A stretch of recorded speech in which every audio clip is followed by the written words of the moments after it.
Retro Hangover, supported via Patreon by listeners like you.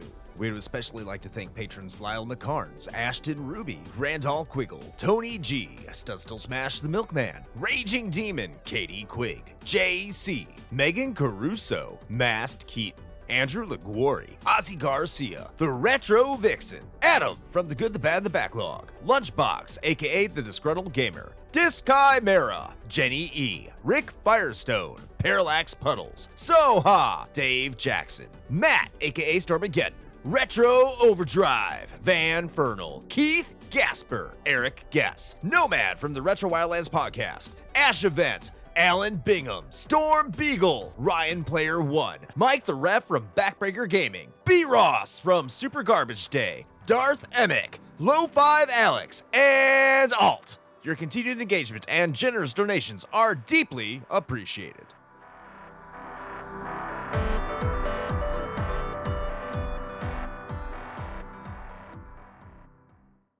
Open your ears and crack some beers. You are listening to the most recent episode of Retro Hangover.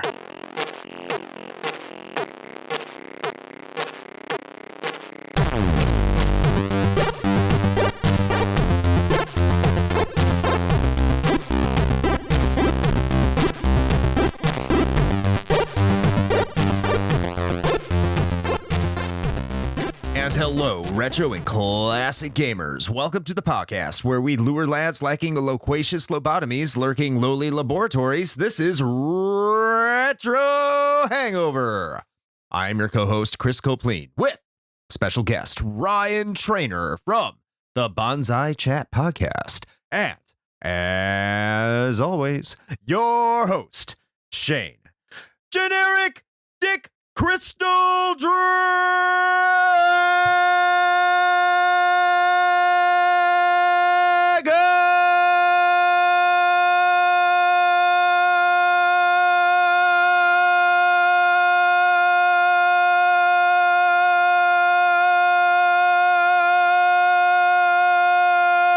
Koski! Our lawyers have advised us to say that we are not, in fact, luring any lads anywhere, whether they are loquacious, lobotomized, or reside in a laboratory, and nothing that we say should be misconstrued as such. Thank you. Shane is trying to say that made us sound like Jeffrey Dahmer, but lads is a term that can be applied to even adult males, Shane. It's fine. What are you trying to say, Chris? What are you trying to say? It does not matter which form of lad. I shall not be luring any of them. Thank you. Why? Why not? Yeah. I think that's the biggest question is why not? How did you turn this around on me? I don't think I did turn it around on you. I think it's been on you the entire time. I don't know where you're going with the luring lad. I can lure some lads to the bar. We can have a good time. Throw some darts. Maybe shoot some pool. Those all sound like the misms. They would, wouldn't they, Shane? They would. Play some video games. Yeah. Play some video games, yeah. I don't know what the euphemism is in that. Yeah, just finger some buttons. Gonna arc those lads. How topical. Oh, topical. Welcome to the Retro Hangover podcast, everybody. It's myself, Chris Copleen, as you just heard, with Shane Koski. And we are joined by Ryan Trainor. Welcome back to the show, Ryan. What's up, lads? Ahoy. If you don't know the history of why Ryan Trainor is here with us, Ryan Trainor comes back every year to join us. And that is because of the history with Ryan, aside from just being a standout lad himself that we lured to be to this podcast. He was like the first fan we had outside like friends and family to the best of our knowledge. And it's always a pleasure having him back here. It's always great to have him on the show. And it's always great. We have him like for an anime theme month, but this does have an anime, so it qualifies. But as Shane has put off mic, that this is not Fist of the North Star. So he is very happy with that. I mean, I don't inherently dislike anything about Fist of the North Star. I just inherently dislike every single one of the games that we've played that has to do with it so far. The fighting game is fantastic. Sure, yeah. I mean, it looked real nice. Sure. But anyway, welcome back to the show, Ryan. I think I already said this, but it's always great to have you here, and so grateful you're still hanging out with us and still part of the community. Oh yeah, thanks. Always good to be back. That's basically Chris saying that he's just surprised that you're still here. Yeah. That's what it is. You guys lead me back every time. And, even through my ears and podcast, I'm just, I guess, the OG lad that just likes the show a lot. So thanks for having me. All right, so before we get into the show today, which is Ark the Lad, we like to talk about which games we have been playing lately, and which is tradition, as we are wont to do. We like to kick it over to our guest and ask them what they have been up to first. So, Ryan, what have you been playing lately? Well, I have 2 games I wanted to talk about, but I'll keep I guess how I say this, but the one game I wanted to bring up is, as we got into this game, you guys telling me to play Ark the Lad and all that. And I'm like, I never played the second one. And that's where everybody was talking about that for the longest time, like Ark the Lad one's, this game that I'm sure I'll talk about. And then Ark the Lad 2's like, I guess, just more popular, I would just say.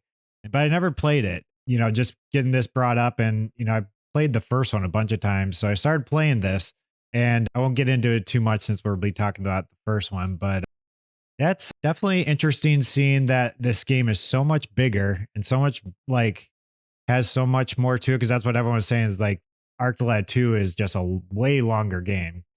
And I remember people saying how much time they put in Ark the Lad 2 and that this game was forever. And I was like, I think that's why I never played it. Cause it just seemed like this giant game that just could never be completed.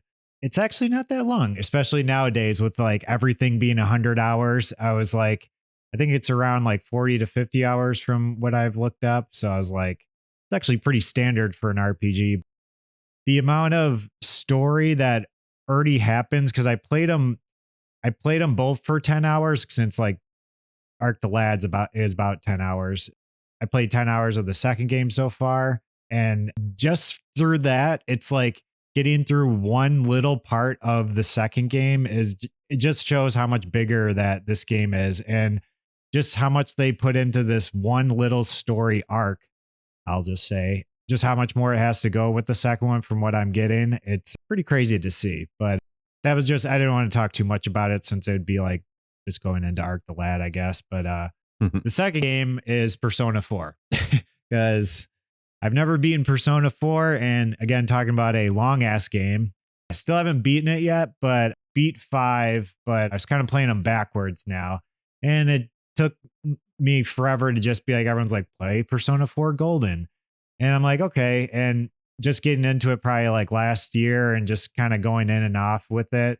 I just love the gameplay of Persona, of the feeling you get when you get into a battle and you can just basically know the weaknesses of all the enemies and just own them in a second by, whatever the spells they need or hopefully you have. It's a lot of fun, but I do not understand why these games have to be so freaking long.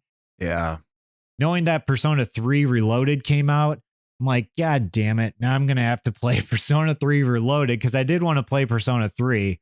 And now that they have the reload thing, I'm like, that game looks fucking sweet. Like the gameplay does look really good in that. And probably by the time I get around to that and play that in how many years, they're going to probably have a Persona 4 remake. So yeah, I'm just kind of fucked in the Persona world, I guess. So, but it's still fun though. I somehow, for all the anime bullshit I do like, being in that world, and it has a lot of its, I guess, RPG charm to it. I know there's quite a few people in our community that want us to play Persona games as well. And I'm a big fan of the Persona series. I don't know, Shane, you haven't played any of them, right? Not so far, God willing. There you go, patrons. The assignment has been put out. It's already been put out. We've been narrowly avoiding Persona 4 for like months now. It's because of what you said, Ryan, is because like that game, just to beat it. And that you're talking about Persona 4 in and of itself, or 4 Golden. That's at least a minimum 100 hour game. So Shane, how about yourself? What have you been playing? Well, have you ever heard of this little indie game called Doom? No. Well, let me fill you in, because boy, have you been missing out. Oh boy, can't wait to hear about it. Yeah. So it's a first person shooter, colloquially known as an FPS. And yeah, and I recently modded the ever living bejesus out of it and played it on our stream on Sundays. So that was fun. So traditionally, I'd been using a mod called Brutal Doom, which is, in my opinion, like the only way to play it now. Like I can't go back to just classic Doom anymore. Not that it's bad, but the improvements are such that like I wouldn't want to go back to playing it, you know, or vanilla, I guess. But there was a sort of a fork of that one called Black Edition, which like even adds more stuff and tweaks some additional things. And so I took that, and this was inspired by a YouTube video I came across where somebody did this and they listed out all the mods they used. And so I'm not taking any credit for this. I basically just copied their mod list, but Brutal Doom Black Edition with like a whole host of other mods. I think it was like 9 in total. So there's like a visor HUD mod. So it makes it look like you're actually inside the Space Marine's helmet, and it completely redoes all the HUD elements, which looks really cool. And weather effects and like HD textures and better liquids and just all bunch of cool stuff. So I played that. That's Doom is, I'll probably be playing that one till I die, or it stops working on whatever version of Windows is out. We'll see. Besides that, I've jumped into the latest season of Diablo 4, which had a huge stumble at the beginning, but they're slowly salvaging it. For the record, I kind of gripe about it, but truth be told, like I'm genuinely having fun with it. So there are some problematic things, but I think some of the more hardcore folks in the community maybe blow things a little bit out of proportion. Go figure. But I myself am having a good time this season. I rolled up a barbarian. I'm going Hammer of the Ancients. So I basically just run around and mega smash the shit out of everything, and it is very satisfying. So having a good time with that. And there was one other one I started. Oh, I bought into the early access of Last Epoch, which is basically a direct competitor to Diablo 4, because I'm always on the lookout for a good ARPG. It's one of my top genres. So if anybody's listened to the show, they know that it's pretty good. I'm impressed so far. I haven't put a ton of time into it yet, but I rolled up a Necromancer just to see if a pure summon Necromancer is viable in Last Epoch, unlike some other games I won't mention. And so far so good. So far so good. It feels real good to summon a bunch of Skellimans and just kind of let them do their thing and kind of buff them and throw out curses and whatnot, a la the Lagromancer from Diablo 2. So yeah, I would recommend checking out Last Epoch. It's actually releasing 1.0 at the end of this month. So at the time of this recording, it'd be February. I believe the release date is February 21st, if I remember right. So I would highly recommend checking that out. And it's pretty cheap actually too. I think full price, it's only like $30, I want to say. I think that's what it was. It's not bad. It's like 30 or 40 bucks. Yeah, it's not bad. And I think it's got a pretty bright future. So I'm looking forward to seeing where that one goes. But I think those are the big ones for me for right now. What about you, Chris? What's been keeping you busy? I've been playing the game for next main episode, because it's a long one. So thank you, patrons, for voting for Okami. That's what I've been playing. I think I'm about a quarter of the way through, I think.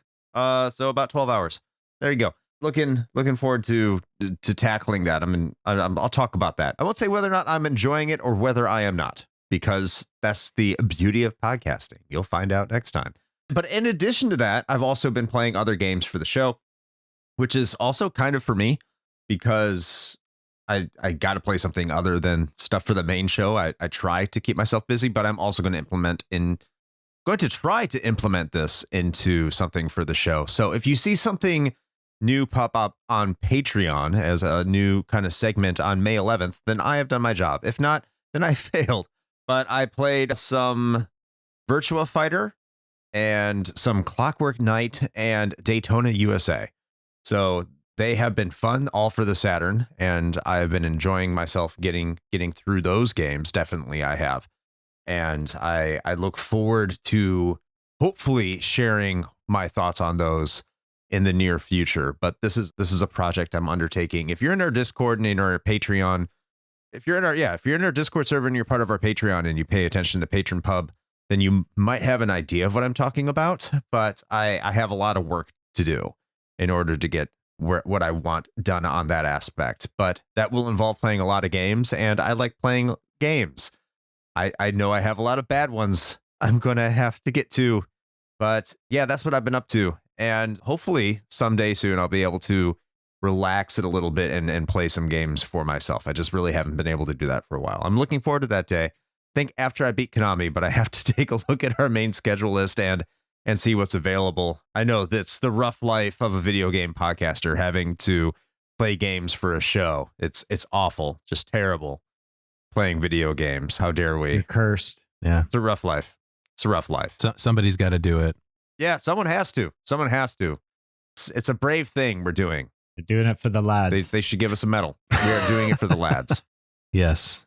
Speaking of obligations, I suppose we probably ought to move this thing along and give the people what they want, which is a brief history of the game that we're talking about today. So Chris, would you mind filling in the folks at home on some of the backstory, the origin of Ark the Lad?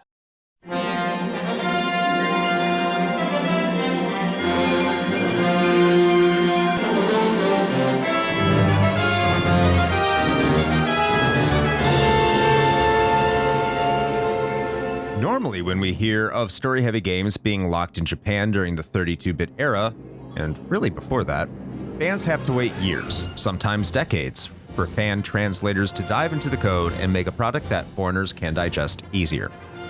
This was also an era when more than a few games never made it across the Pacific, staying in their native land to exist in relative obscurity, waiting to be dug up in the future by someone wanting to talk about a hidden gem.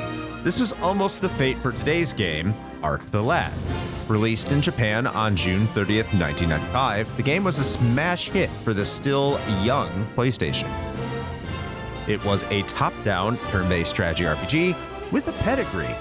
Developer G-Craft's Toshiro Tsuchida was the game's lead producer. Tsuchida was also the producer of well-received titles such as Assault Suit Vulcan, Langrisser, and, probably the most well-known, Front Mission.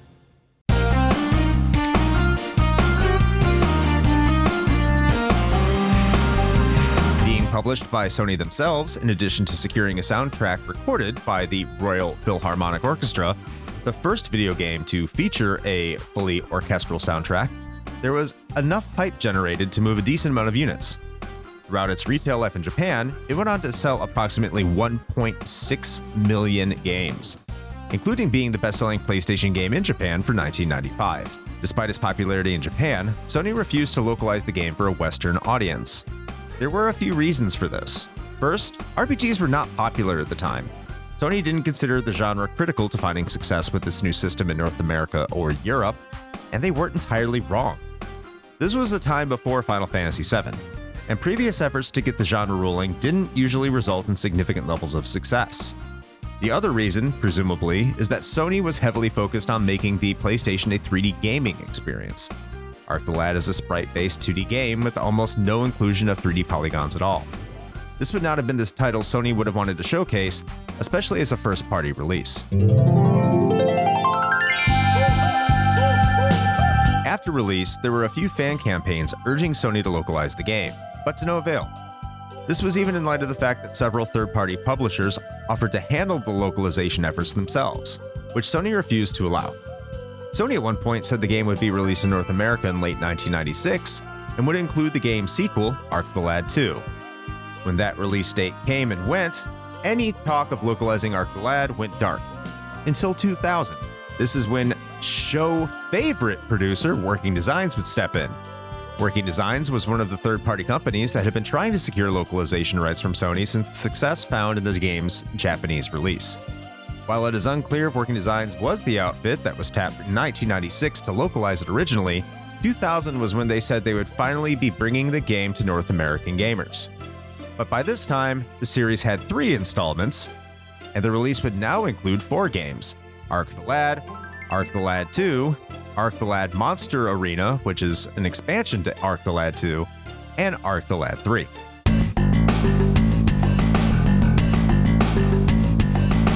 Ark the Lad Collection would hit several snags on its way to release, but eventually would see a release date of April 18th, 2002 for the Sony PlayStation in North America.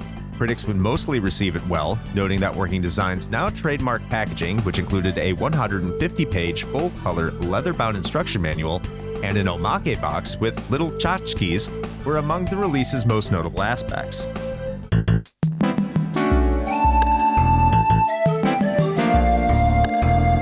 However, since it was an incredibly late release for the PS1, with every next-generation console already released and even one discontinued, it sold poorly. In total, Arc the Lad Collection, and thus Arc the Lad, only sold approximately 52,000 units. While that could very well have been the end of the story, Arc the Lad and its sequels would find its way to being released for the PS3, PS1 Classics line in 2010, where it is still available today. And that is your brief history of Arc the Lad. All right. Thank you, Chris, for the brief history. I always, these stories about these games getting kind of like ported over here stateside are always very interesting to me. Like, I was not aware of any of this back when it was actually happening. Like, I was not plugged into that whatsoever. So going back and playing these games, you know, for the show and learning about the history of like how they even made it here in the first place. Like, some of them, it's pretty impressive, like the lengths that they had to go through. Yeah, one of the things that surprised me was that before recording this episode, before I had looked up anything into it, and just a reminder to our listeners, we don't go like super in depth. That's why they're called brief histories. But through the brief history I did look up, I initially thought that Working Designs wanted to do Arc the Lad 2 or 3, and then Sony pressured them to do 1 and 2 as well.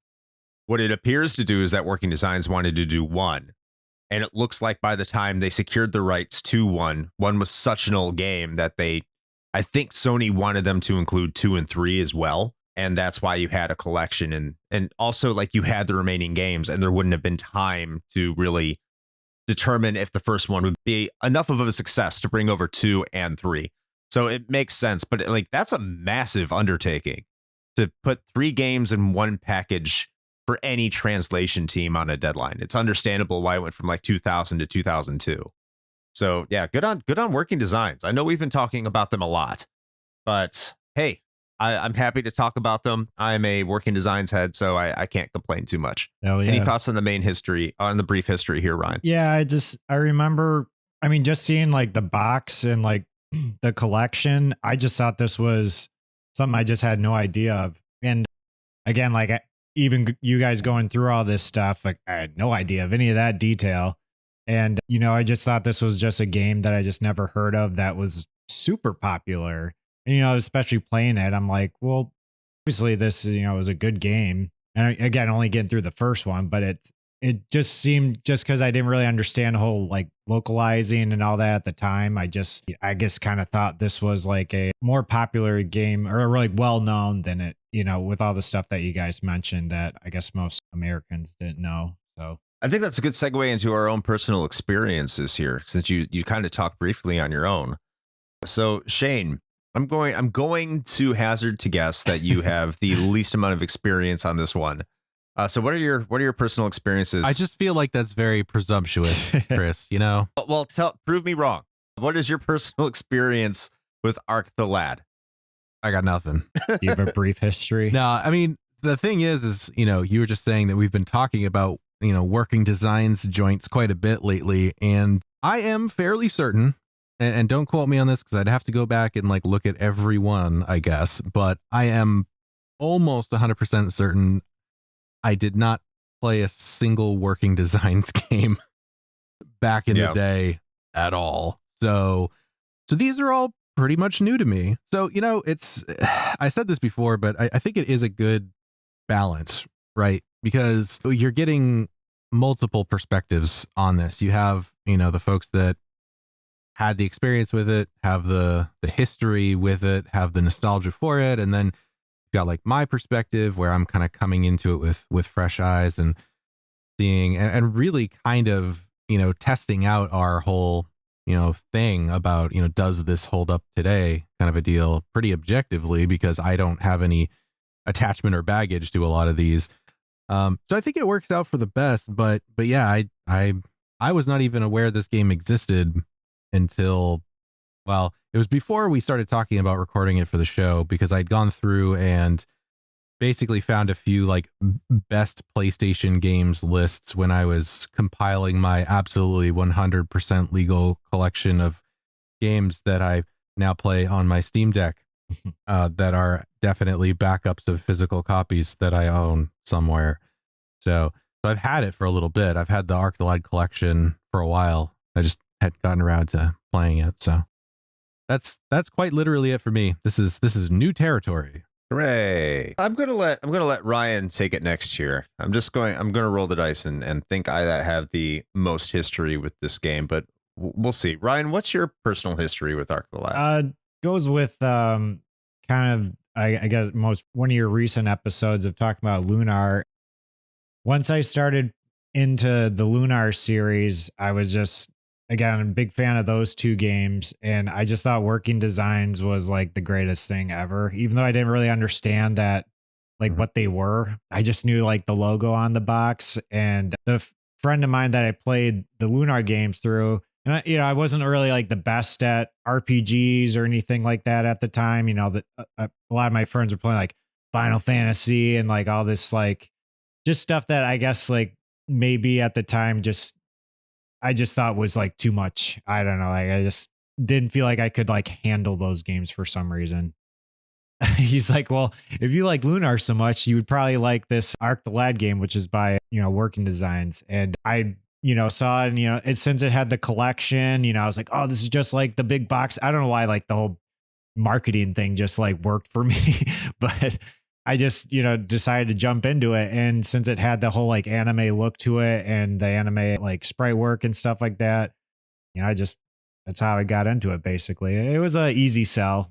Yeah, it's basically just because my friend had all these games is how I got into it. Yeah, I mean, your story is somewhat similar to what mine is. I was at least a big Working Designs follower. I think I kind of look back at it, and after the Lunar games came out for the PlayStation, I really hadn't paid attention to many Working Designs games. I think I was mostly a fan of the Working Designs games that are over on the Sega Saturn. And then I was excited for the Lunar games on the PlayStation, of course, because I had played those on the Sega CD. As you've heard in the previous episodes, me talking about Lunar, that, yeah, I had to get those. So when I heard about Arc the Lad being another RPG, and I was into strategy RPGs, especially Final Fantasy Tactics, Shining Force, those kind of games, I was hyped for it. Now, I don't remember whether or not I actually got it. The friends that I've talked about in the past, my friends Matt and Mike, that I went over to every single weekend and slept over at, I know they at least got it. Maybe we both did. And I remember trying to play it, but I can't remember which one I played. But there was just so many other games. This was the time I was really ingratiated in the Dreamcast and a lot of the massively multiplayer online RPGs. And junior year in high school is like really rough for me. Like that was a bad time in my life. I don't even think I went to high school really. I just kind of moped around and didn't do anything. It was pretty miserable, actually. But when I did play games, I was playing games like Ultima Online or EverQuest or, those kind of things. Kind of more of my PC gaming experience when I wasn't playing my Dreamcast.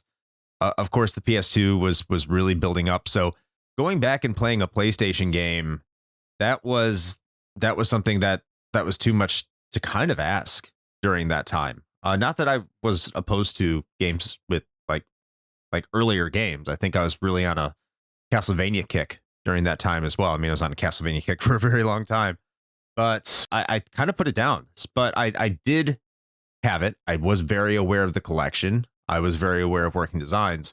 So now coming back to it today, it's almost like playing it for the first time, even though I know I've played it in the past. So getting my hands on it for this episode, yeah, it is looking it on fresh eyes. I can look at this, I feel, objectively, and give it really a fair shake, as opposed to having a lot of nostalgia for it. So I'm excited to talk about it from that aspect. But let's get into the story and what we think of the story and the plot. But before we get into what we think about it, we should probably explain it. Shane, you're usually better at this than I am. How about you tell us what the game's basic premise is here? Well, you are a lad. Indeed. Yes. There you go. That's not his name. No. What? I want to play as Zelda. Yeah. All right. So the basic premise here, right, is that the game kind of kicks off with this girl. Her name's Kukuru, and she is a member of a sacred clan, and they're sort of in charge of protecting like this flame, this sacred fire. And in true angsty teenager fashion, she goes up to the fire when she's supposed to go up there and do this like ceremonial whatever thing, like she's going to be the next one to be the keeper of the flame. And she's just like, is this what I really want for my life? I don't want your life, Dad. And so then she like lets the flame go out. And so basically all of the events of this game and all of the potentially world-ending consequences stem from one angsty teenage girl. I'm pretty sure that that's kind of what it boils down to. So that's pretty much it. Yeah. So that's neat. But she pretty quickly realizes that she's like, oh, that flame was actually kind of important, and it was keeping this great evil at bay. I guess maybe I should fix that. So she ends up meeting Ark, and then the two of them, who are sort of destined to be the great heroes of the world and save it, though they don't know this necessarily at the time, they're kind of whisked away on this adventure. And over the course of it, you end up meeting several different folks who end up in your party for a total of 7, right? It was 7? I believe it's 7. And so you get a pretty colorful cast of characters, and you go around and have to go to each different area of the world with these really nifty airships. I'm still trying to figure out what the obsession with like 90s anime and like pseudo steampunk airships were. There were a lot of those. I don't know. Yeah, that's cool. What caused that? What? It's cool. Oh, I mean, it is cool. I don't know. It's one of those things that like it was like a big trend, and I don't know what caused it. It was the same thing. I brought that up before about like the Easter Island heads. Like those showed up in video games a lot back in the day, and I have no idea why. Anyway, so you take these airships around, you find the MacGuffin thingies to collect them all like the Pokemans, and you meet up with all of the different elemental guardians of the world, and they're basically throwing down a very heavy-handed, like, you know, nature morality story, which again was also very popular with the Japanese RPGs. I mean, FF7 comes to mind immediately, but there are plenty of other ones. Yeah. And so y'all become the destined ones to save the world. That's the very high level. Obviously, there's a lot more, but that's kind of the general gist. Of course. Yeah. I think I'll kick off what I think about this. If you want a general idea of how this game goes and how it tells its story, your character's name is Ark, and you're looking for an arc. That's his arc. His arc. That's his arc. And everyone else's arc is part of this arc. Not like the Noah's Ark, not a too boat, much arc. like the Ark of the Covenant, so it'll melt your face or something.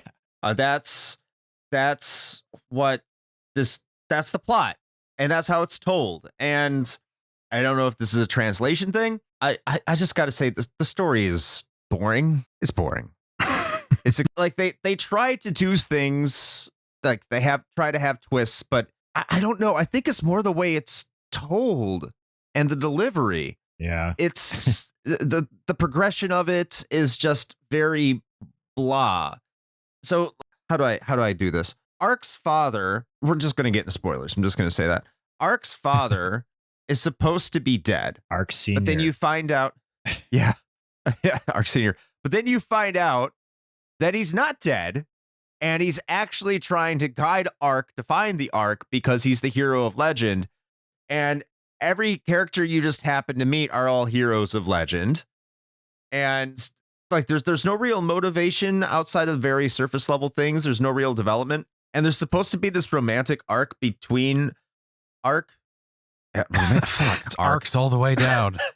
Ark. There's supposed to be this romantic plot line between Ark and Kukuru that culminates in them supposedly falling in love and falling for each other later in the game, that I just don't feel is developed in the slightest. There's like, it feels very awkward and forced. There's like one part in the beginning where I think it's just that. Yeah, it's just them. So obviously they're the only two talking, but it's like, she's like talking about, you know, how she messed up and like, you know, they're in this and she has to like follow Ark. And it's like, then she's like, I guess we are or it's said in my clan that we are intertwined, but she like doesn't want to say it. I forgot how they word it, but you know, just because she's saying she like has to be with like this guy, but it's like blushing kind of. It's like, but then that's it, and like they never have any like even remotely of a thing of like they might like each other or she likes him or whatever. Which goes against her character. The entire reason Yeah. she blows the flame out is because I don't want an arranged marriage. And then she Exactly. runs into Ark and she's like,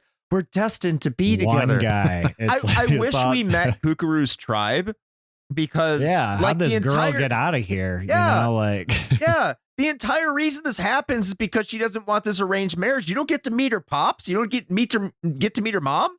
Like you don't get to find out why all this is like none of that happens. It's here comes Ark, and we're just going to follow him as we get these wind spirits and earth spirits and elemental spirits, and we get these crystals, and you just get them, and it's kind of like here's the crystal, and go find. It's really quick too. It's like an 11-hour game, so like you just progress from crystal to crystal to crystal, and it's like boom, it's over. It's enacted. It's just it's I don't know. Fast acting. It's Yeah, I mean the big bad, unless I totally missed something, I'm fairly certain is only referred to as the Dark One. Like you can't really get much more generic than that. and you don't fight him. No, you don't. You don't. So, okay, here's the thing. I don't necessarily care much for the plot. It is like, frankly, bog standard RPG fantasy type schlock. I mean, it's fine, but you're going to forget it like the moment that you finish this game. But I think the thing that really stands out for me is the characters. for sure. I do like the characters in your party. I think they all have their own distinct personalities. And I will say that some of that, I would imagine it is at least, in part due to working design's translation of the text, because they generally like to inject their own sort of like quirks and sense of humor into it. Although I will say that is like, this is the least amount of working designs in a game that they have brought over that we've played so far that I've seen. Like it's, Yes, they were real tame in this one by comparison. And maybe that's just because they were crunched for, time doing a whole collection. But I did like each of the characters, and the fact that you have 7 different ones. And surprisingly, at least to me, it never felt like it was too overwhelming. I thought it was going to be, because having 7 different party members feels like a lot, but it never really felt that way, which I think is good. But I did appreciate that each one is very distinct from one another. And for the record, if we're throwing out favorites, I am partial to Old Man Gogan. I think he's awesome. Like we'll get to this in the other sections, like graphics and whatnot, but I just love his general demeanor, like in the map screen, like he's just kind of like floating around, smoking a pipe or just chilling. Yeah. I like his death animation's good, and he has pretty much, eyebrows for eyes, basically. just long eyebrows too. And They're voice like actors. eye ponytails, Yeah, just draped down. It's you said you were playing Sea of Stars, Chris, right? No, Or I've played was it Sea of Shane? Stars. I Yeah, forgot.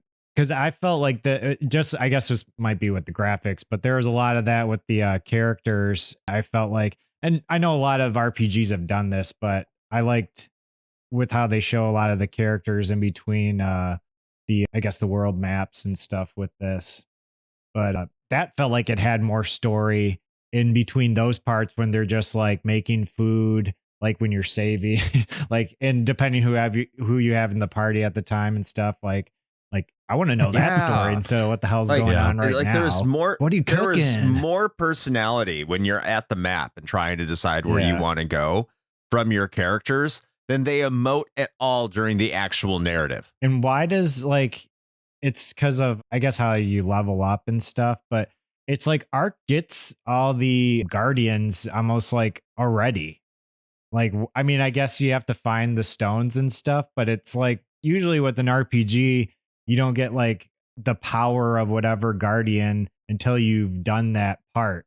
But it's like he already has like, at least when you do the specials during the battle, like you'll have like the fire one for like the burning ground or whatever, and you'll have like the space one and like the water one, and it's like you don't even have to get to those points of the story to actually have the guardians. It just always didn't make sense to me. Yeah, that's a good point, because I picked up on that too. It's like, oh, these abilities that I have are tied to the it's guardians. like in Lunar, if you had you know like you had like all the dragon's powers, just because you leveled up, like it just wouldn't make sense, you know. Well, yeah, that's the thing, is that it's all strictly tied to his character level, which I, for one, am definitely going to be talking about in the gameplay section a little bit later. But Same. Yes. But in terms of the plot itself, I thought it was poorly delivered. I think you make a good point in terms of the characters, because I do like Goguen. I do like Poco. That was awesome. Tosh has his moments, but other than that, Changara is an interesting character. But I feel like as soon as you pick up Changara, That's it. yeah, That's it. Yeah. That's it. Like, he's in your party now. He feels like an optional character, oddly. That's kind of how I feel. I think like the back end, like the back half of this game in terms of how it tells the story, which is already basic enough. They just kind of assume that you know what's going on, and they just put it on autopilot. And now it's like, you know what's happening. We're not really going to tell you anything. And here's Ark's dad, and here he's royalty and whatever. And yeah, aren't you interested? And it's like, no. Yeah. And then the end of the game happens, and Oh my God. it's like, that's it. It's like, to be continued. Like, and I cannot stand that when games do that, when they have the audacity to assume that they're going to be successful enough to warrant a sequel. okay, well, Or hold they're on, good into warrant a sequel. hold on. We can't throw that at them this time, because it's not an assumption. Initially they wanted to make this game longer, like it was going to be a much bigger affair, and then they realized that at the time they couldn't really do that, and so what they ended up doing was taking the plan for the whole thing and splitting it up into 2 games. So the plan was always to have 2 games, and so that's why they have that to be continued at the end, is because they already knew the second one was going to be coming, because it was basically one game split into 2 very unequal halves. But did you guys watch that making of thing? Mm-hmm. Yeah. I didn't have time, I mean, unfortunately. it is a but- big waste of time. I'll say that. It's a lot of more funny things. Just seeing, there was some, I guess, for that episode, some interesting things to pick up on. But yeah, it definitely, like, I didn't know that either, and they said that in the making of. And getting into the second one, it ties in with the first one. Again, like, I haven't played the third one, but the second one is just, it goes right into like this story that it is good to play the first one. And they like, it's not like Lunar where there's these big shifts and they're tied together. I just felt like it's like after playing the first one, then you get into the second one, it's just like the first 5 minutes of the story of the second one's just more compelling and has more going on than this entire game. And it's like, I guess that's cool, but then you're just like, what the fuck did I just do for this other game? I don't know if that would fix it if it was all one big game. So I don't know. Well, in Japan, I can tell you what they did in the first game, and that was spend probably about 6,000 yen. That's what they did in the first game. Yeah, it almost, I mean, I think we're deviating from the plot line discussion, but I almost feel like it was a test almost. Like, it was just like, well, let's throw this out there and see if people like it, and then we'll roll out the rest of it that we've got. Here's the weird thing. I'm going to pull this probably in a couple times. This is the first time I'm bringing it up. If I bring it up again, I probably will. I don't know if I will or not. But Toshiro Tsushita, if you've played a front mission game, the stories in those games are fucking bonkers.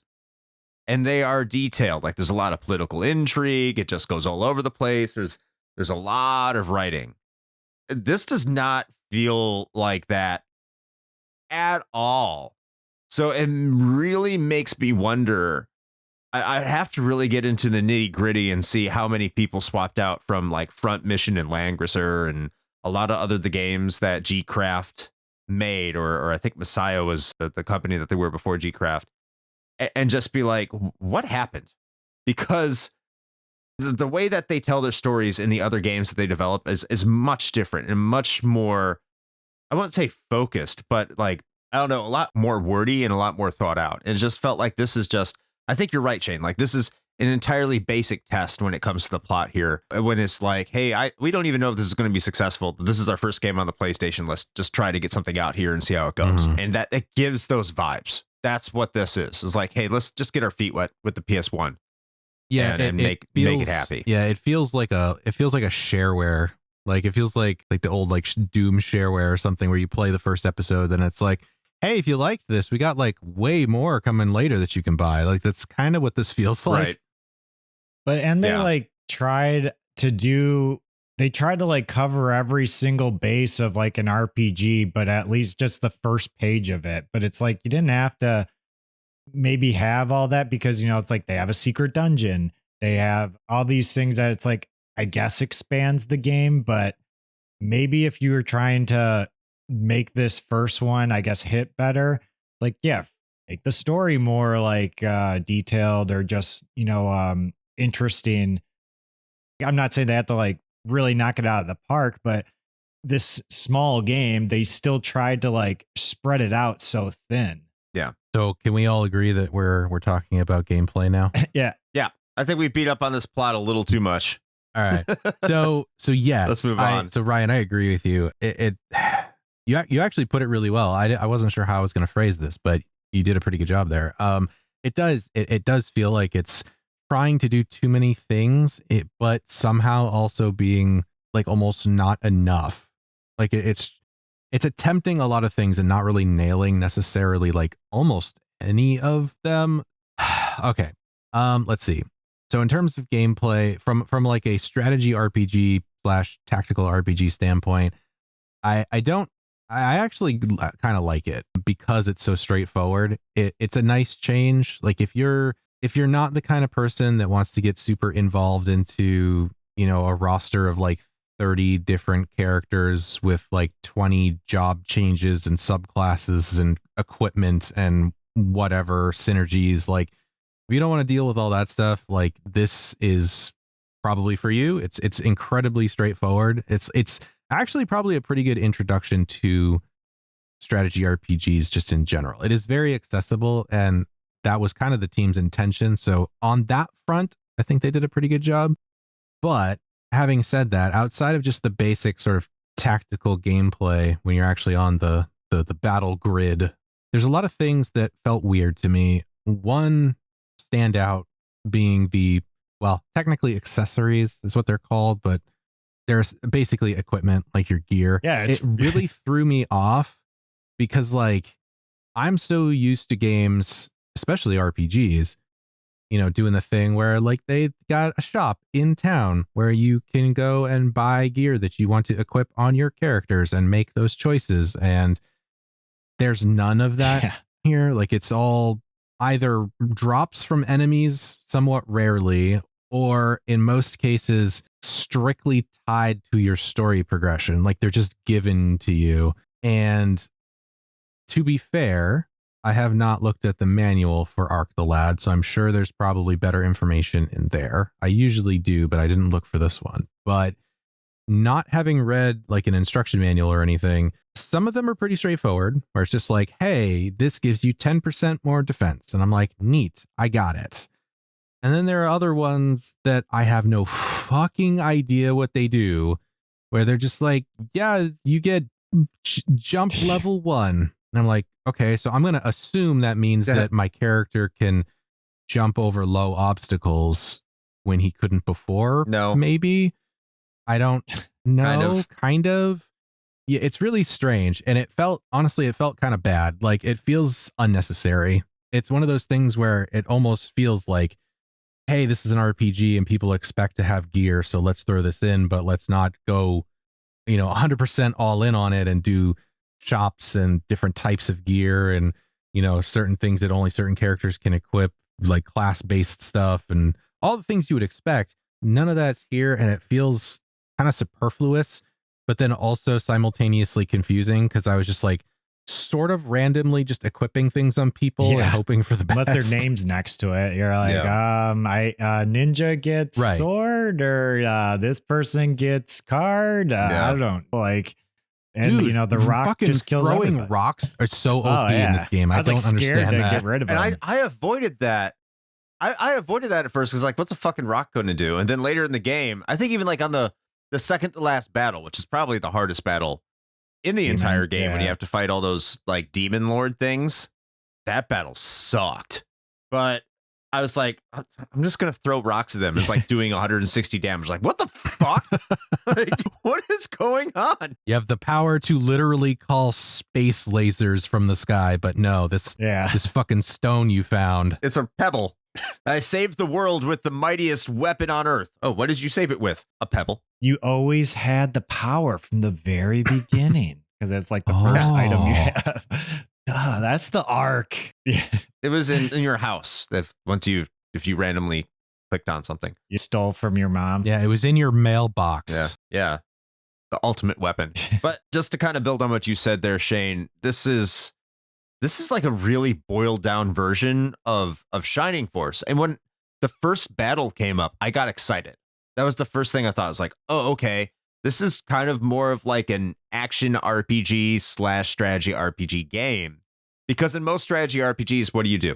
You go up to your enemy, you position yourself, which you still do here, but then you have to stop, select your character, select the action you want them to do, select them to the action you want them to do on the character that you want them to perform it on.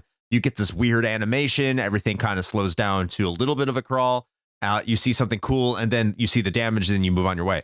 This, you walk up to the enemy, and then you press the attack button, and your character attacks like it's an action RPG, and then your turn's over, which I thought was really cool. But it still has a lot of the same things, like magical spells operate the same way you would in a traditional strategy RPG, where you select it, they cast the spell, and like you get a big animation because that was the thing of the time. And then the damage happens and, you know, everyone's happy or whatever. But what pissed me off the most about it is in most strategy RPGs, when you have one of your teammates, you can just walk through them. Yeah, that you is can't such do a that drag. in Arc the Lad. You can jump over them, though. Sometimes. Sometimes. Yeah. Sometimes. There's no real rhyme or reason to when you can or cannot jump over them. Sometimes you can, sometimes you can't. Are you going to know when? No. It says that your jump leveled up, whatever that means, because your jump can level up, and then you still can't jump over them. So I don't know what it means. But like some of these maps, the way they're designed, it just becomes a choke point. And it just becomes a game of my fastest character is just going to kill everything. And your fastest character is also your highest level character. So your highest level character continues to gain levels while all of your other characters don't. And then when you go into a battle and your other characters aren't prepared, characters that can heal you or cast spells and are otherwise useful if they were at the proper level, get slaughtered. And that is never fun, because then you're like, now I have to go back to this dungeon in the middle of the game and just have Poco fight like slimes for an hour until Poco can do something different. Dude, it's always Poco. It's always Poco. And that way, he's the best. Well, once Poco gets high enough level, then he's a badass. You have to slow him down because of his lion drum, which you have to level up Poco, by the way, because there's missable items in this fucking game. My favorite. If you don't fight a certain battle with Poco, you don't get an item. If you don't check your mailbox at Ark's house, which, why would you do that, by the way? Why would you go back to your house in between going to locations? I don't fucking know why, but this game expects you to. But if you don't check your mailbox in between one location and going to another location, you're going to miss an item, which is the most powerful, which helps make the most powerful summon in the game for Chimgara. And that's the only thing he's fucking useful for, because otherwise he sucks. That's fuck. I mean, I like his little healing summon. I found that to be pretty useful. That was useful. It did probably happen to me the first time I played it too, but that one level where you needed Changara's like spider thing to like make the floors. Yeah, they get the treasure chest. I guess you don't. It's like they just don't tell you that that's what that thing does. I guess you'd probably try it out, but and that dungeon is only accessible once. All that. Yeah, yeah, I definitely missed 2 of the chests in there because I ran out of mana on the little creature. Oh, you know how you're supposed to get it. You're supposed to have that creature die and then resummon him. Yeah, well, that was the thing is I thought like, so he ran out of mana, right? Because I had to make like 3 platforms in order to get over to one of the chests. And I was like, okay, he's out. So maybe if I go and try to use that action, that summon action again, it'll maybe like unsummon him and then I can bring back a fresh one. No. You gotta just suicide him into a bunch of enemies and hope that they kill him so that you can get a new one.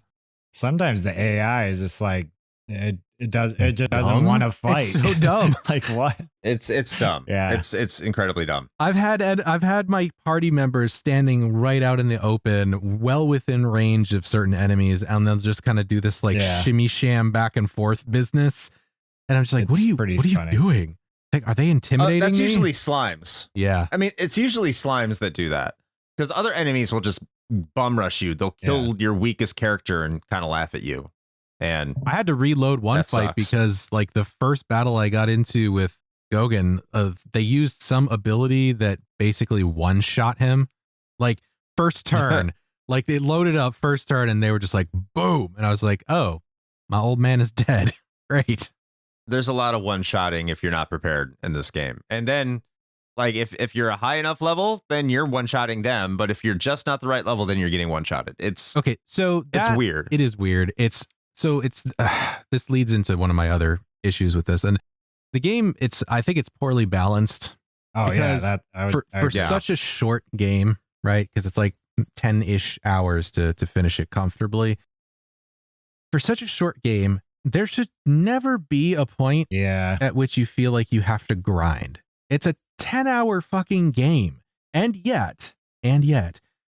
Like right off the bat, and I told Chris this in our Discord a little while ago when I started playing the game, the first time you leave like the starting area and you go to get onto the big airship to fly to your first major destination, the guard standing at the airship basically tells you it's like a gear check, where he's just like, hey, so once you go here, you can't come back. Like this is a one-way trip, man. Like, are you feeling all right about that? And I'm like, well, fucking not now. Not that you said that. And so like the game is subtly telling you like, hey, there's like 1 or 2 areas you have available to you. Go fucking grind them again for a while. I'm like, really? I'm like 2 hours into this game, dude. Like, come on. And then later on, once you go to that mountaintop monastery and you get what's his nuts, Iga, and you leave there, as you're getting back onto the airship to leave, one of the monks from the monastery is just like, hey, our arena is open if you ever feel like you're too weak and you want to come back and train up. And I'm like, are you fucking serious, game? Like, you have an area dedicated to party grinding in a 10-hour RPG? They do. Come on. They have 3 areas dedicated to party grinding. And it feels like it's just so poorly paced because in such a short game, and it feels so like it's so dissonant to me because like Chris said, right? Like it's very streamlined. It's very straightforward. You go from MacGuffin to MacGuffin to MacGuffin to the end, and like that's it. But somehow, even though it's so like point A to point B to point C, it's still not balanced well that like point B's encounter might totally whoop your ass if you didn't stay at point A and grind for a while first. Like, it's just wild to me because I feel like it would have been such a better experience. And I will say I noticeably had more fun with this game in the spots of the game where I could just progress from one thing to the next. Agreed. Comfortably. It felt good. Like I was enjoying myself. But the moment I got to a point where it was very clear that I was like, oh, these guys are fucking two-shotting my characters, I guess I should go back and replay that same level again, which is not randomized, by the way, so it's just the same exact layout every single time. It made me just like not want to keep playing. And that's so wild to me that in such a short game that is such a streamlined story, you somehow still need to go and do grinding in order to like progress. Like that's just a serious balance issue. So one of the things I looked up a guide at one point because I was getting my ass handed to me. Go look up a guide. Any of you go look up a guide for Arc the Lad. I think the most popular one over at GameFAQs. Well, this is the one I'm referencing. It has a battle that says your recommended level, which I'm assuming is for Ark, because Ark gets all the levels because his abilities are fucking OP and amazing. Mhm. Him and Tosh, essentially, and Iga to an extent. Gogan, if you level him up enough, he can be a badass as well. But it's mostly Ark, because Ark is like the fastest one. He's always engaged. The lad. The recommended level, yeah, he is the lad. He is the bad lad. The lad. He is Yes. the lad. It'll say recommended level 25. And then the next battle, it says recommended level 35. I'm like, ridiculous. how am I supposed to gain 10 levels between one battle? This isn't like any other RPG No. where you walk and you run into battles. You know, you have to go to a battle if you want to level up, you know? It's not that guide doesn't shit you. The next battle expects you to be around 35, level 35. And the only way that you're going to know that without a guide is going to that battle and just getting obliterated.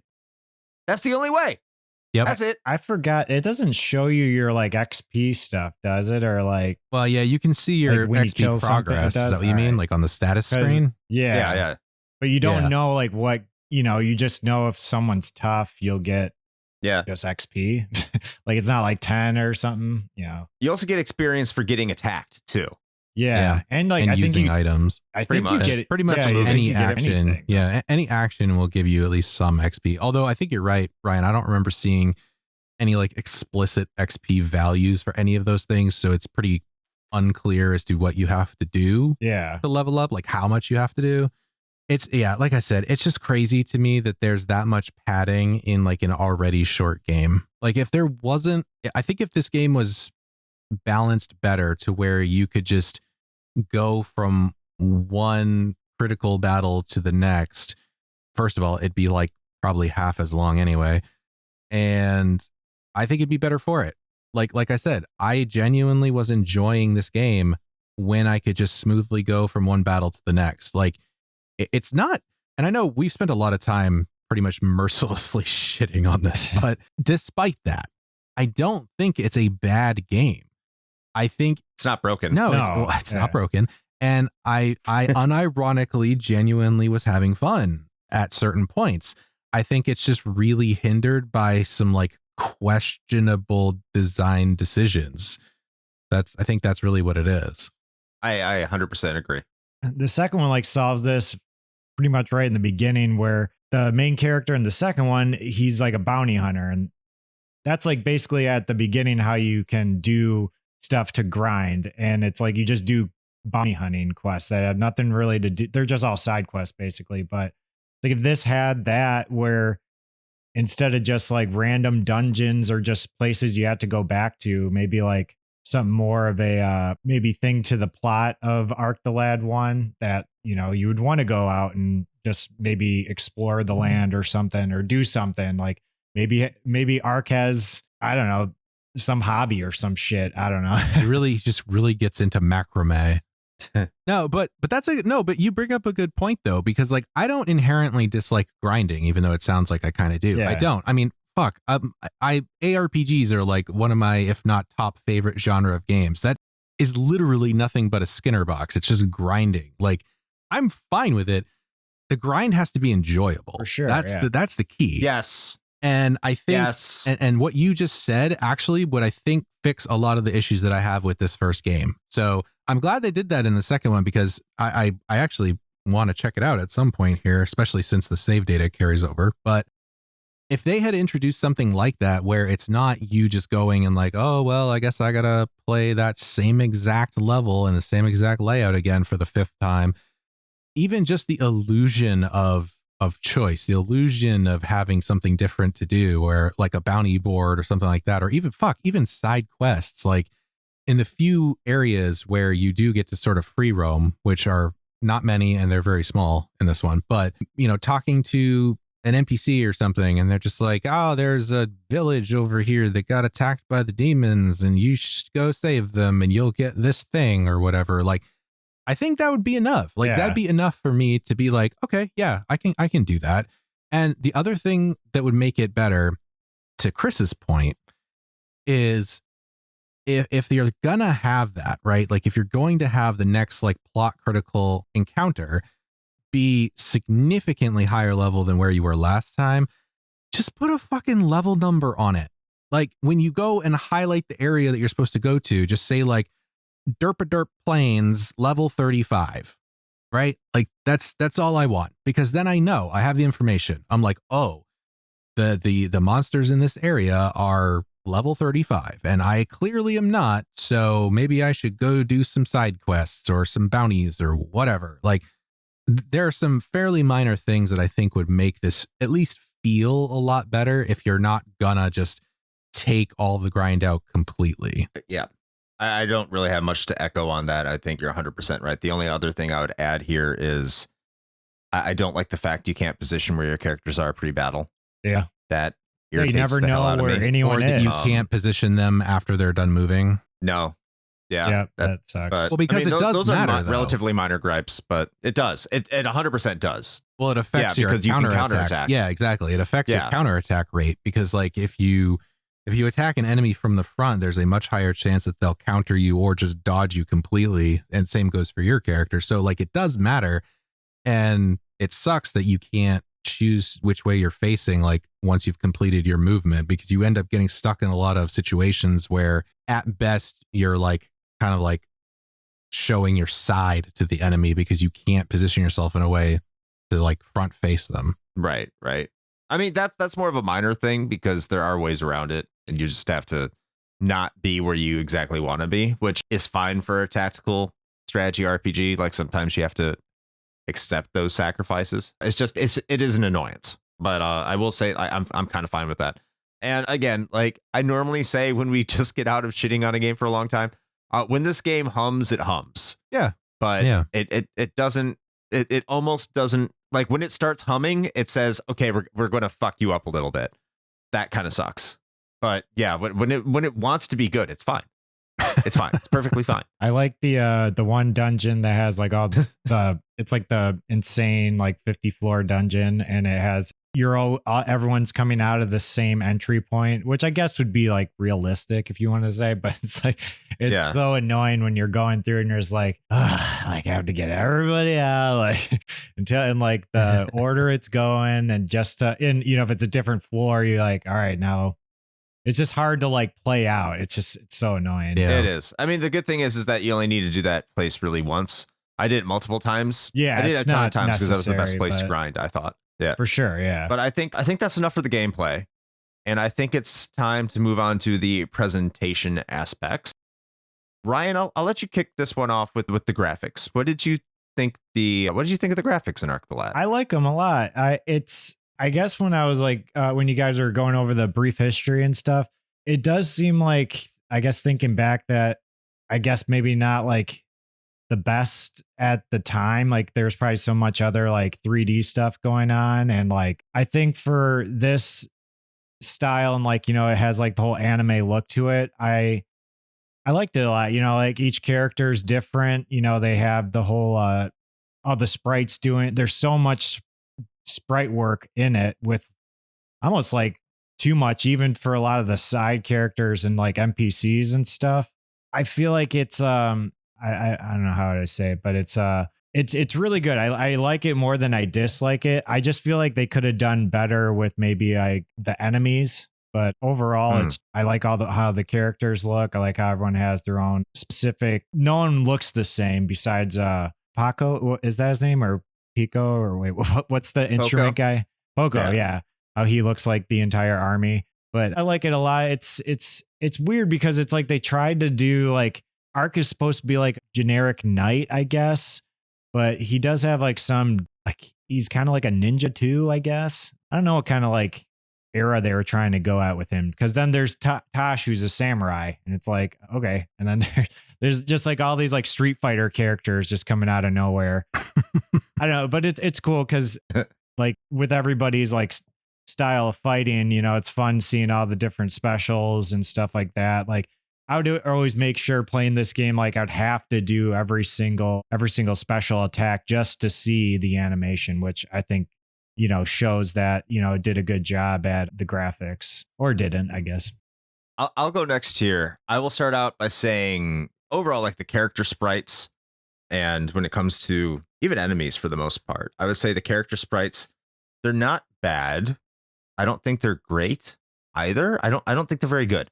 I think that's more of the art choice, the art design style, than the actual sprites themselves, because I think they're very well put together. But in terms of the art style and aesthetic choice that they went with, that was not something that sat well with me. I thought the characters looked really weird. Like, they are super deformed, but like oddly super deformed, if that makes sense. And if you want to know what I mean by super deformed, it's also another word for chibi. Okay. Big heads, little bodies. That's something that you see a lot in Japan. That's what SD Gundam stands for. If you know what SD Gundam is, super deformed Gundam. But I didn't like it stylistically. Now, when it comes to the environments, the environments won't blow your mind. They're not anything new. This does look like a very glossed up Super Nintendo game overall, I would say, but it's sprite based. Now, just for the record too, I played this on a PS3 through the PS1 Classic, so there's a little bit of a blur factor on there because the sharpness doesn't really come out as well as it would on a CRT or maybe even through like a retro tank or something like that. So my visuals were a little bit more degraded than probably what a lot of other people experience it on otherwise. But I thought the environments were really good. I thought they were really well designed. I thought the airship, like when airship takes off, when it comes out of a port, and how that's all sprites and how fluid the sprite movement is. I think that's very impressive. So the environments, the environmental detail when it's there, again, it won't blow your mind, but I think that it's very good looking, especially for the time in 1995. Coming out of the 16-bit era. In fact, a lot of 16-bit games were still being made, so that could have been a design philosophy that was made initially in the early development stages of this game. And I do think that, well, I don't want to use the word impressive. It's definitely solid. Like, I don't have issues with it. There's also CG and the CG cutscenes, which for 1995 I thought were very good. They're not going to compare to like a Final Fantasy VII or a game we covered late last year in Oddworld. I think they're not close to that, but I think for a 1995 game, early PlayStation game, they are extremely acceptable. And yeah, I think they're okay. I think they're okay. Shane? Yeah, I think I'm going to actually generally side a bit more with Ryan on this one in that I actually like them quite a bit. Like, I don't think there's anything incredibly mind-blowing here, but I always have to give credit where it's due when a game makes me stop and say like, wow, that looks really good, because not every game does that, and this one has a couple of those moments. There's at least one or two of them where it's literally just like the airship docking scene, but the backgrounds that they have are really, really nice. They look really good.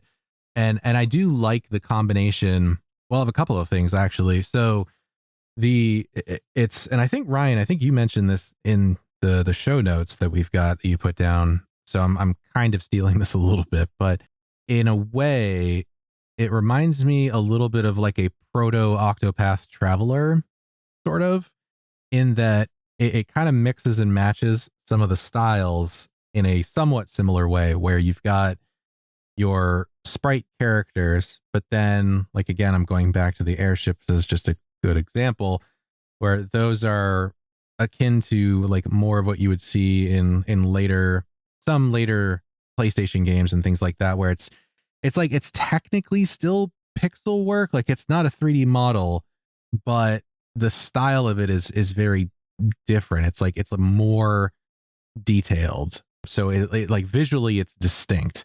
And it's kind of hard for me to nail down exactly and describe it. When you see it, you know. Like porn. Sure, yeah, I guess. But like those elements almost feel like they're part of like a pre-rendered background, but they're moving, if that makes sense at all. So like stylistically, that's kind of where they're at. And then you do have some things that, at least unless I'm totally mistaken, I'm pretty sure they actually are 3D polygonal models, and a lot of that tends to come just in like the effects for some of the spells.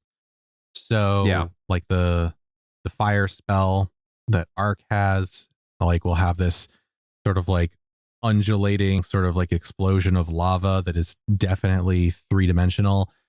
So it's this kind of neat mix of all of these things that I actually really appreciated. Like, I thought overall this game looks pretty good, and I do like the fluidity of the animations, and that is something that they specifically point out in that documentary that Ryan mentioned a little while ago, where at the time, a lot of like idle animations or things like that were really only like maybe 2 or 3 frames, and that was it.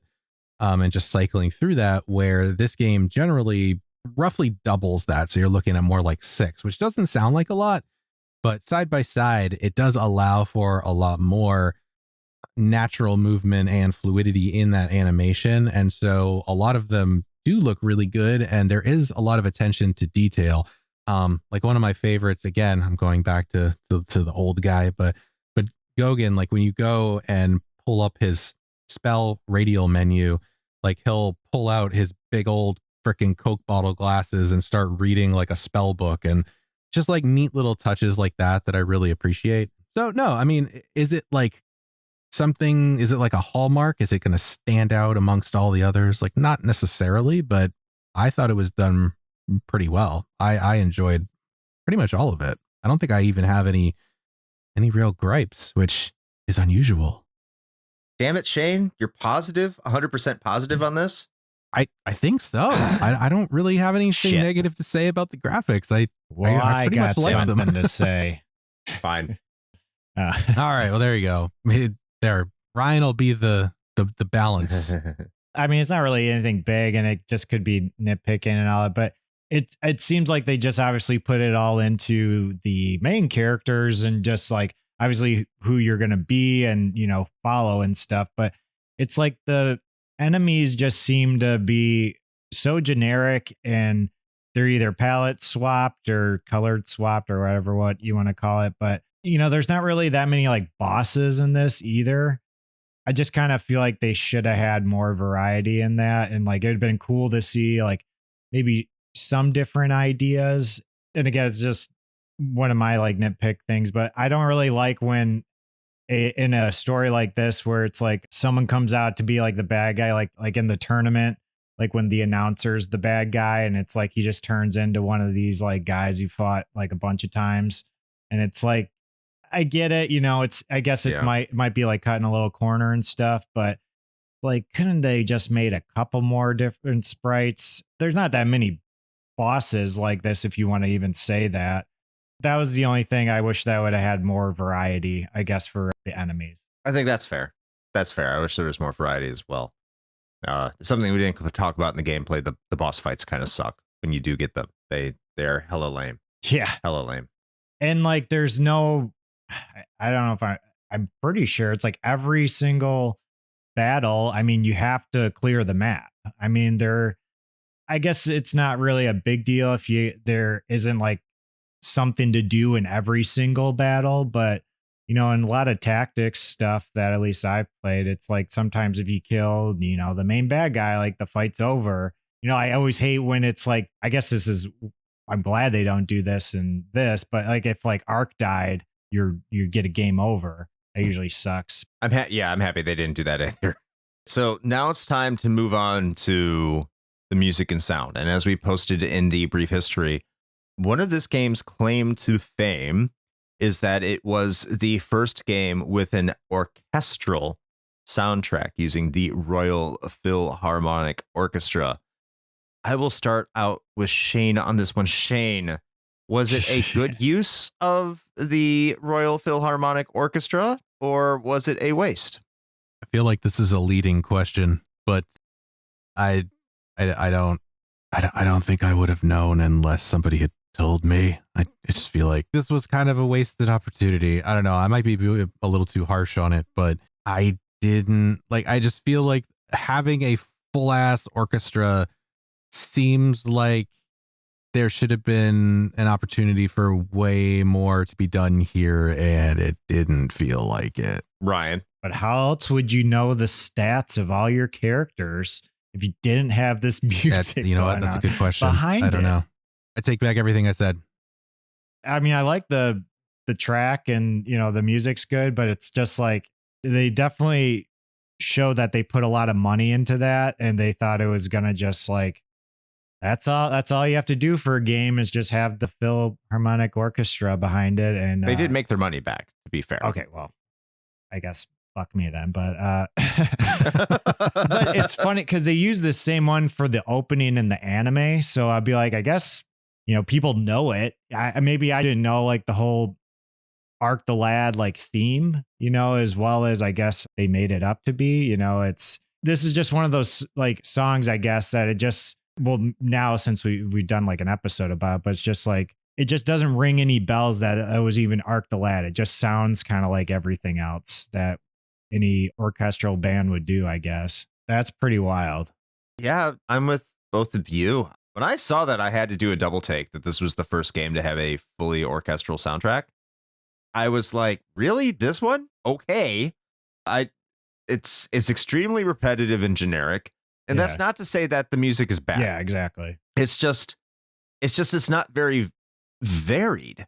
I think like the final battle has slightly different music from what I remember, but usually in a good strategy RPG, you see this in Final Fantasy Tactics, you see this in Shining Force, you see this in really any strategy RPG, is that when these stakes rise in the battle, the music matches to the occasion.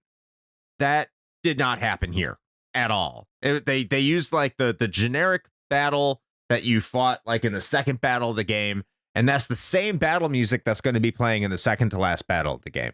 And the second to last battle of the game, which I already mentioned, is like one of the variations of a character that comes out when you douse the flame that can just one shot your characters and kill them. It's a very powerful enemy. It's a very evil enemy. And you're using the same battle music that you use to fight slimes. It doesn't work. There's like 5 tracks in this whole game. So that's what it feels like. It does. And it's just the quality's not bad, but the variation isn't great. And like the tracks themselves, like the sound quality, when I see quality, like the sound quality is fine, but the tracks themselves are just kind of yeah. It's unmemorable. I don't remember any of them. I couldn't tell you. Yeah, and it's like they just make, at least with, I guess the most different tracks I could think of is just when you're going to different parts of the map and world, I guess. But then those are just trying to be like, we're in the desert place, we're in Kung Fu Temple, and it's, like you could only I'll just say, just think about what, if you would compose that in your head, that's what it's going to sound like, I will say the sound effects were good. Oh yeah, I think that's where it definitely shines more than the music. Yeah, the sound direction was good, and interestingly, because Working Designs was known for doing their own voice acting. They started out in CD games. They did a lot of localization when it came to voice acting. Used some of their staff, as we famously talked about with John Truitt and Galleon, of course. But Arc the Lad did not change any of the voices. They're all the Japanese voices, which is fine with me. I don't mind that. I think they're all good. So there is that. I like how they sound when they're doing their abilities, and I like how their abilities sound and everything like that. I think the sound direction overall is fantastic. I just think that the music direction is very mundane. Yeah. I mean, I will agree that I was actually surprised by how crisp and like uncompressed the voice clips are, like in battle. Like they're very clear. Mm-hmm. Like they sound really good. And they do. And that was a big deal back then as well. It's one of the things that I think drew a lot of people to it. As far as the OST, man, like I by the way, I just went and double checked while the two of you were talking. The full OST for Arc the Lad is less than an hour long. If that gives you any idea. It's not, I think Chris, you might have said it. It's not that the quality of it is bad. It's not bad at all. It's just that I don't think there's enough of it. So I would agree on that front. And there's some weird like stylistic choices too. Like I remember when you get to that monastery in the mountains where you eventually meet Iga, I think it's like when you first get there or something, you would expect that it'd be some like sweeping orchestral thing that reminds you of like, frosty winds and tall mountain peaks and whatever. And it's like a weird jazzy bass line with an electric guitar or some shit. And I'm just like, what is this? They love that shit. It's 90s, baby. Oh, yeah. There's like, it's 95. We're embracing it. They just like, they went full Seinfeld on this. And I'm like, what is going on? Why? This doesn't match at all. I think it's Chigara. His shop thing's actually pretty good. Yeah, I agree. Yeah. But like, you don't need to go there at all. I don't know. It's just funny. So no, I mean, overall, I think the quality itself is good. It's just, and maybe because it was the first one that did it, I don't know.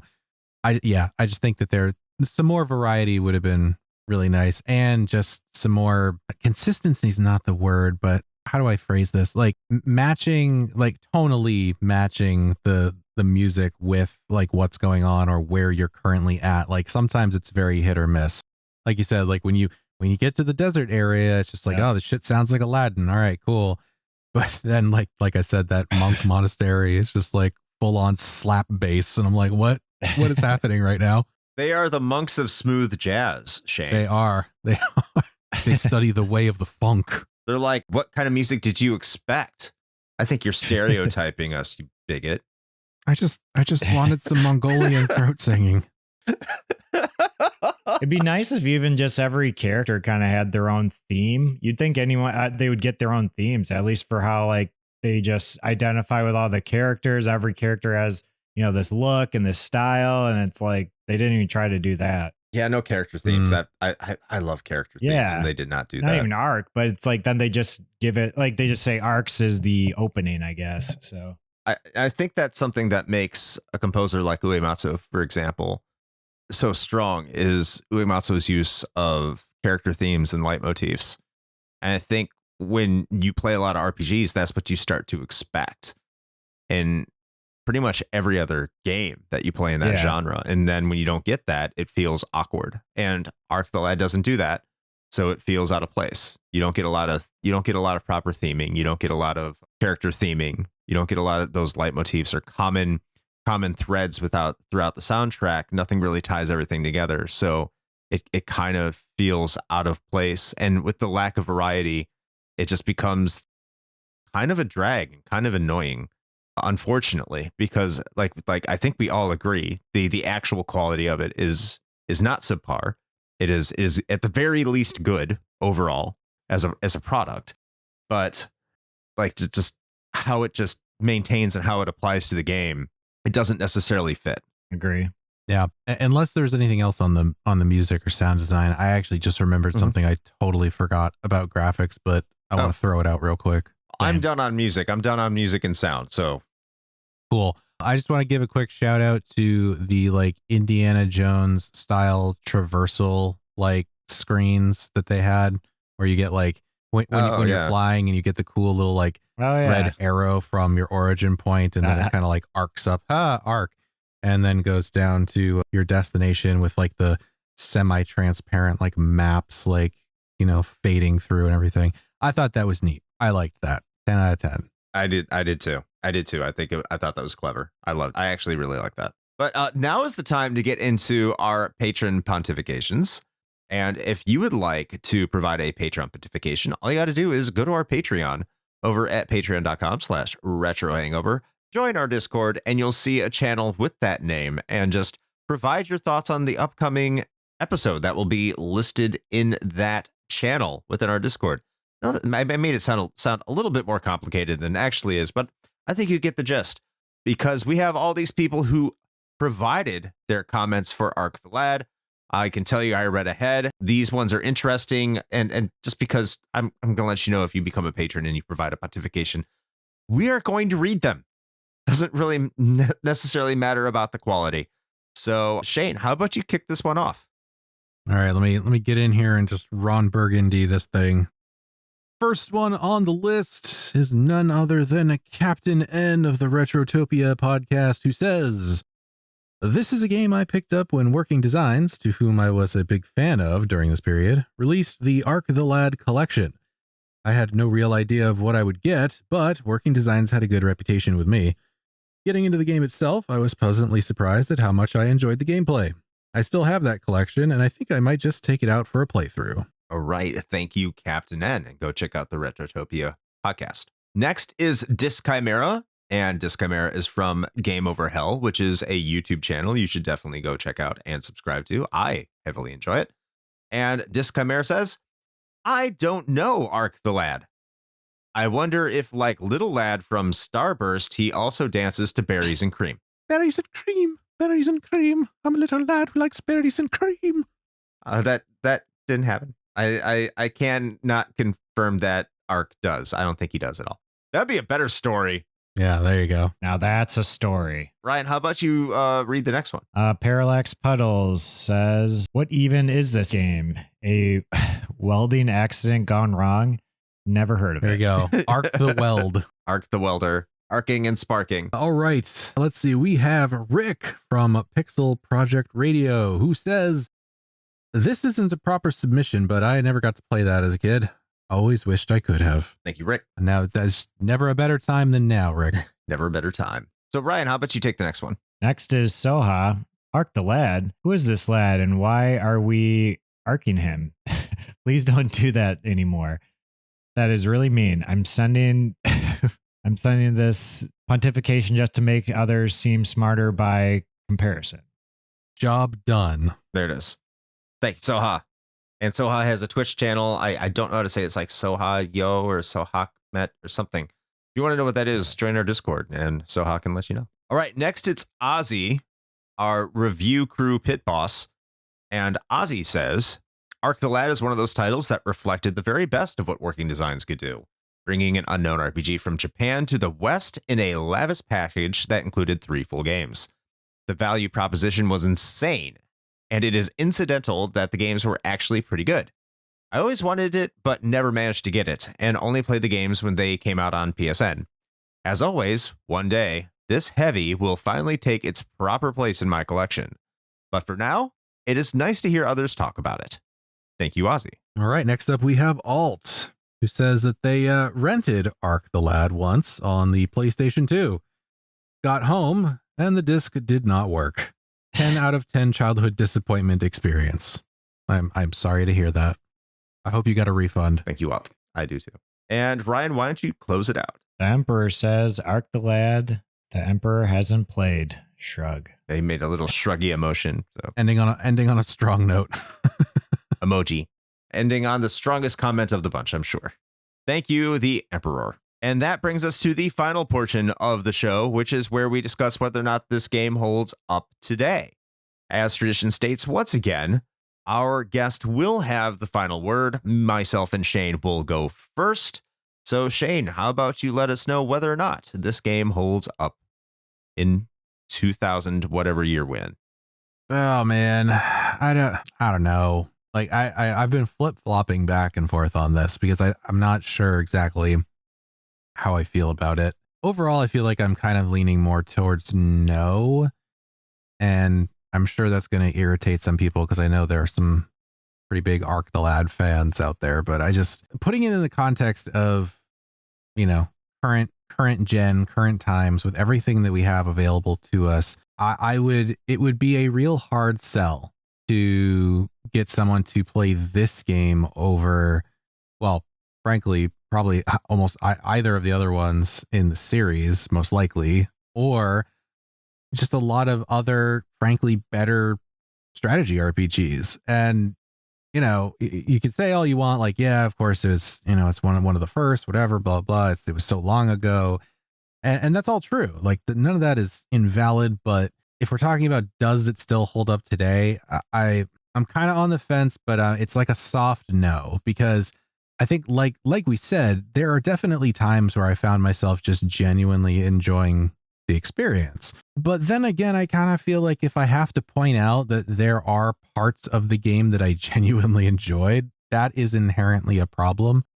And even though this is only going to demand about 10 hours of your time if you want to complete the whole thing, I'm just not sure that it's worth the 10 hours. I guess if you want to take advantage, and I touched on this very briefly, but we didn't really expound on it at all. But if you want to take advantage of the, continuity that the developers built into this, in that you can carry your save data from the first game into the second one, which is pretty neat, then sure. I mean, you could do worse than playing through an okay game for 10 hours, but if you're not trying to do that, like if you're not like, I want to go through the whole Arc the Lad series and I want to see this continuity of my characters and move my save data along with me and all that, like if you're not invested in that, then I just feel like there are better uses of your time. I mean, it's more complicated, but I mean, fuck, dude, like you could just go play FF Tactics or, you know,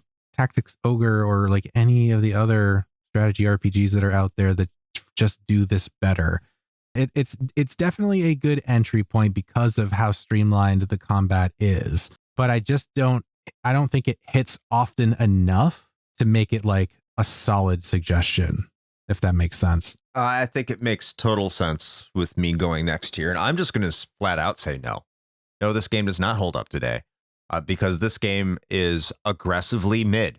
Do people still use that word? Is mid still a term? It's average in every single way. And it feels like it wants to be average.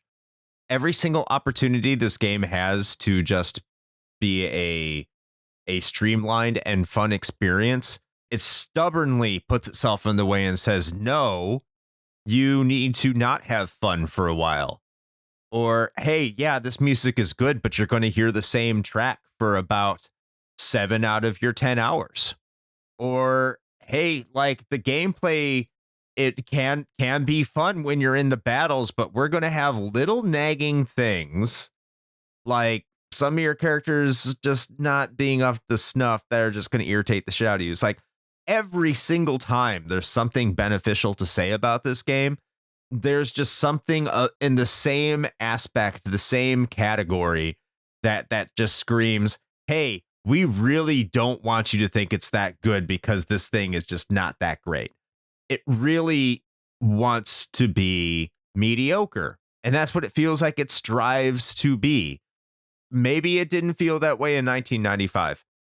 And what it does feel like, if I want to go back to 1995 and compare it to its contemporaries, I think you brought up a great example, Shane, which is Tactics Ogre, which was a Super Nintendo game, which is far more complicated and better structured than this one. Now, you could make the argument that this game was supposed to be a more simplistic sort of strategy RPG.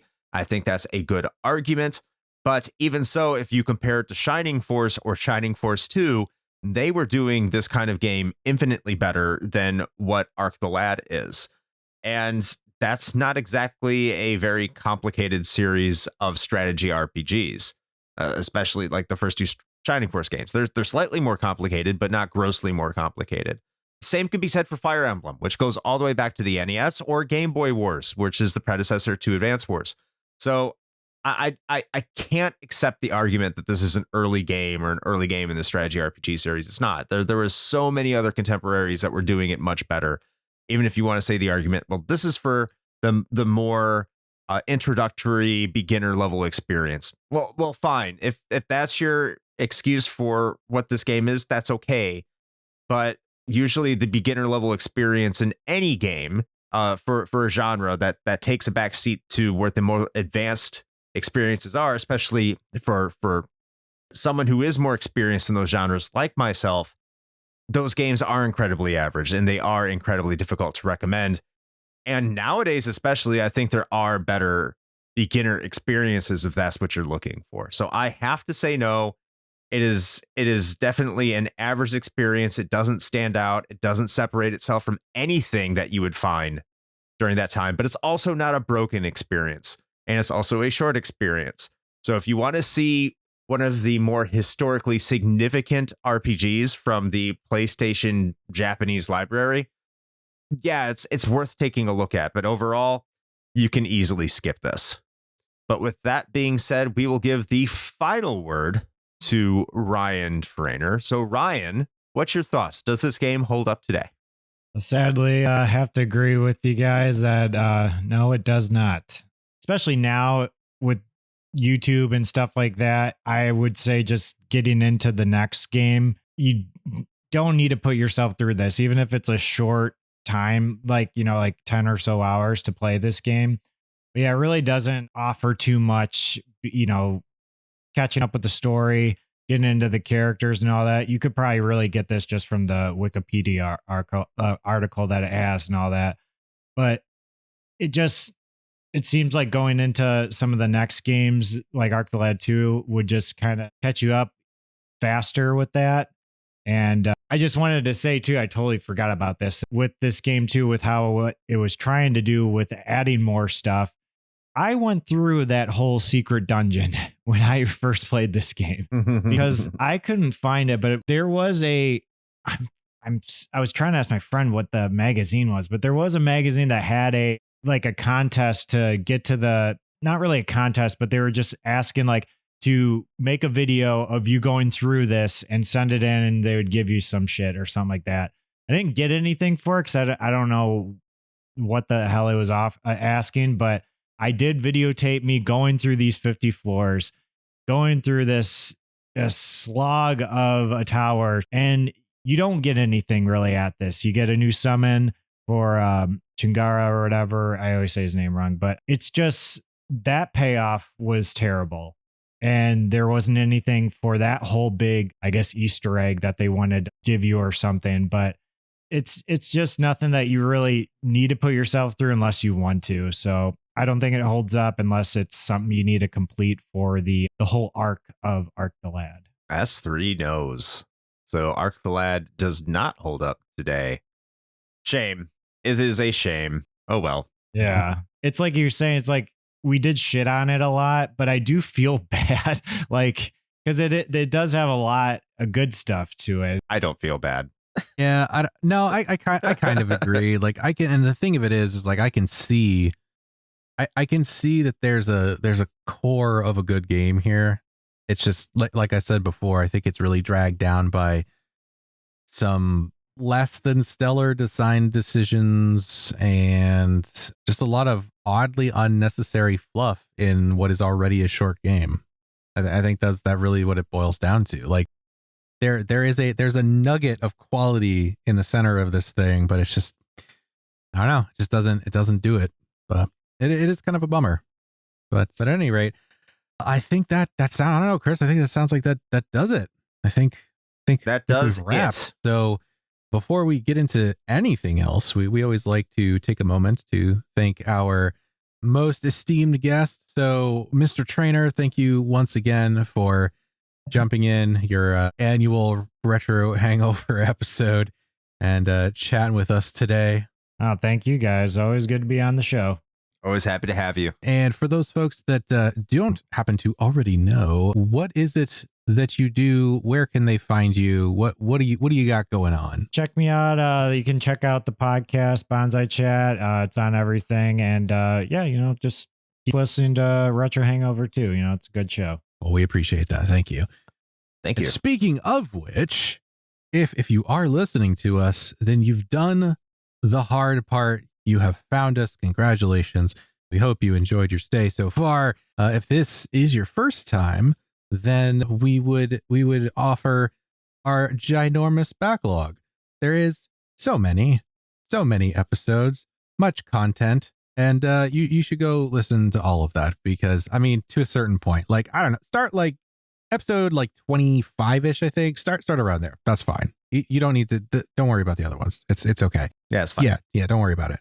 But please go check all that out. We do have a lot out there. We are very rapidly approaching our 10th anniversary as a show, which is wild. Jesus, yeah, we are. So we got a lot of good stuff for you. And if you do like the show enough and you'd like to support it and also get even more content, because if there's one thing that the world needs, it's more content. We have so much, and we have so much, and we've got even more over on our Patreon. So you could head over there and get a whole bevy of additional stuff to shove directly into your ear holes. So that's along with all our other stuff, whether it's the merch store, if you want to pick up a t-shirt or something like that, or check out our socials. We're on most things. We'll probably never be on Threads, but that's okay.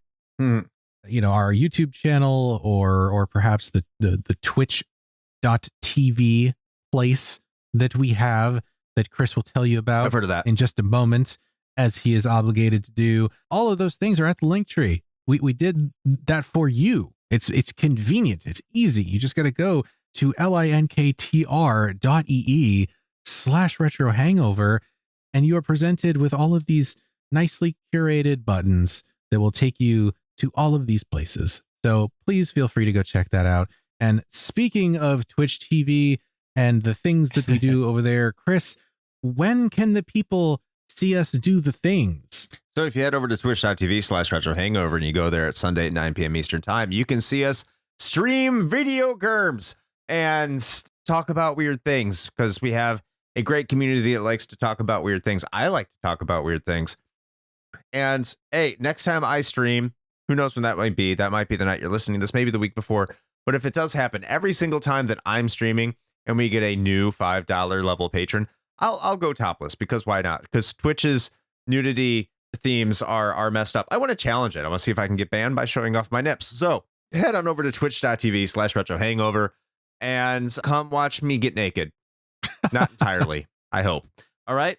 So we will see you there. Also, check out the King of Games 96 on our Patreon. We have a lot of people over there that helped us make that. And I think it's really good. We're getting a lot of responses. People don't want to see Super Mario 64 win the entire year in our Discord chat. They're very upset about the prospect of that. Who knows? Maybe it'll make it. Maybe it won't. But the only way you're going to find out is if you go to Patreon and listen to it at any tier. So you could do that.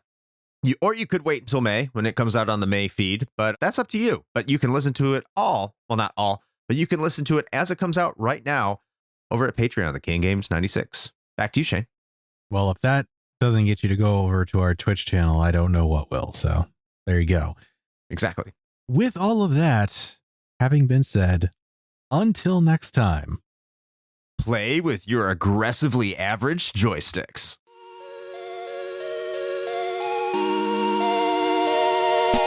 Shane here with a quick message. You know, the one rule Chris and I have always gone by regarding advertisements is this: it has to be something we use and can personally vouch for.